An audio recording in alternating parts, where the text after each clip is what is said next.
Hai Bunda, kali ini Angela Aceh akan membahas tentang beberapa pilihan sumber lemak tambahan untuk MPASI.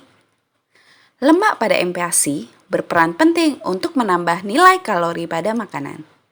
Lemak juga berperan dalam meningkatkan nafsu makan bayi dan proses penyerapan vitamin yang larut dalam lemak, seperti vitamin A, vitamin D, vitamin E, dan vitamin K. Untuk anak yang berusia di bawah 2 tahun, pemberian lemak sebaiknya tidak dibatasi, baik jenis lemak jenuh, lemak tak jenuh, maupun lemak trans. Lemak tambahan MPASI bisa diperoleh dari beberapa jenis makanan berikut ini. Yang pertama, ada minyak zaitun. Minyak zaitun merupakan minyak sehat yang banyak mengandung lemak tak jenuh dan antioksidan. Agar kandungan nutrisi pada minyak zaitun tidak berkurang, sebaiknya hindari penggunaan minyak zaitun untuk menggoreng atau menumis makanan untuk bayi. Sebagai alternatif, Bunda bisa menambahkan minyak zaitun pada makanan si kecil yang sudah matang, misalnya bubur atau nasi tim. 2. Minyak kelapa. Ada 2 jenis minyak kelapa yang beredar di pasaran, yaitu virgin coconut oil atau yang sering kita sebut VCO dan minyak kelapa biasa. Perbedaan antara kedua jenis minyak tersebut terletak pada proses pengolahannya. Minyak kelapa biasanya dihasilkan dari daging kelapa yang dikeringkan, digiling, lalu diperas. Sementara itu, VCO dihasilkan dari santan kelapa murni.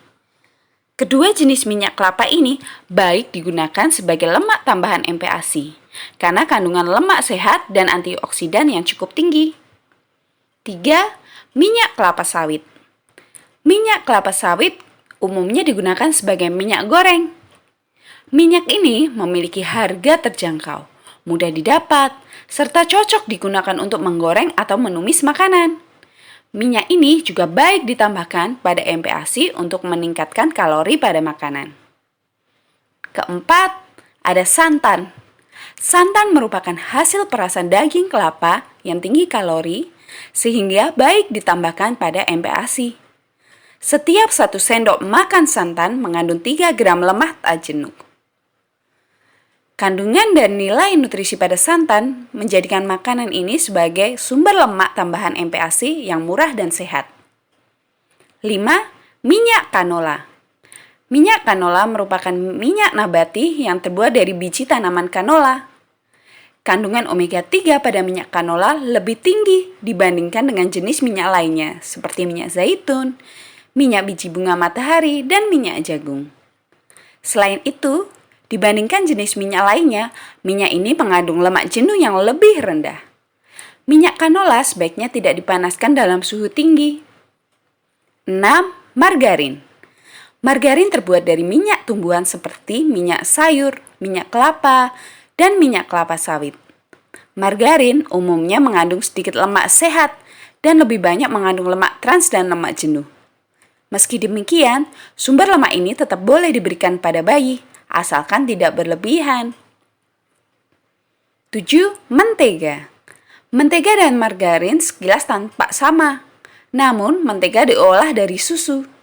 Mentega yang dijual di pasaran ada yang sudah ditambahkan garam atau yang tanpa garam. Kedua jenis ini sama-sama mengandung lemak jenuh. Namun, pilihlah mentega yang tanpa garam, karena bayi tidak membutuhkan banyak asupan garam. 8. Minyak samin atau G. G merupakan lemak pada hasil olahan butter. G diproses dengan cara memisahkan air dan susu, sehingga hanya menyisakan lemak. Dibandingkan butter, G mengandung lebih banyak lemak jenuh. Untuk melengkapi asupan nutrisi si kecil, Bunda bisa memilih aneka lemak tambahan MPASI di atas. Cara penyajiannya pun sangat mudah. Bunda hanya perlu menambahkan 1 atau 2 sendok teh, minyak atau lemak di atas pada seporsi MPASI kecil. Bunda juga bisa menggunakan minyak atau lemak untuk menumis atau menggoreng makanan si kecil. Keju dan yogurt juga bisa menjadi alternatif lemak tambahan MPASI. Di samping mengandung lemak, produk olahan susu tersebut juga mengandung protein, kalsium, dan probiotik yang baik untuk kesehatan si kecil. Pemberian lemak tambahan MPASI seringkali lebih disarankan untuk bayi yang memiliki berat badan kurang. Akan tetapi, bayi dengan berat badan normal juga tetap boleh diberikan lemak tambahan MPASI untuk melengkapi kebutuhan nutrisinya. Apabila berat badan si kecil tergolong kurang atau bunda masih ragu untuk memberikan lemak tambahan pada MPASI, janganlah sungkan untuk berkonsultasi dengan dokter anak untuk mengetahui lebih jauh tentang sumber lemak tambahan MPASI dan porsi yang tepat sesuai kebutuhan nutrisi si kecil.